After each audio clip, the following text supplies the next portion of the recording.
ભગવાનના બે સ્વરૂપ છે. કેવા બે સ્વરૂપ છે?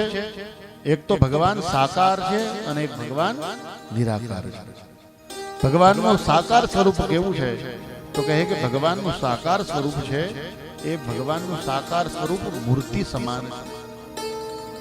ભગવાન ભોળાનાથ પદ્માસનમાં બેઠા છે, ગળામાં સર્પની માળા છે, ત્રિશૂલ અને ડમરું ધારણ કરેલા છે. મસ્તક પર રહેલી જે જટા છે, જટામાંથી ગંગાજી થોડું એવું મુખ દર્શન કરાવીને એમાંથી ગંગાની ધારા વહેવરાવી રહ્યા છે. ભગવાને વ્યાઘાંબર ચરમાંબર પહેર્યા છે અને એ હિમાલયના એક શિલા ઉપર બેસી અને એ શિલા ઉપર સુંદર મજાનું વ્યાઘ્ર ચર્મ પાથર્યું છે અને ત્યાં બેસીને ભગવાન ભોળાનાથ ધ્યાન કરે છે. આ થયું ભગવાનનું સાકાર સ્વરૂપ, જેમાં ભગવાન સાકાર છે. અને ભગવાનનું એક બીજું સ્વરૂપ થયું છે નિરાકાર સ્વરૂપ, જેને આપણે લિંગ સ્વરૂપે પૂજન અર્ચન કરીએ છીએ.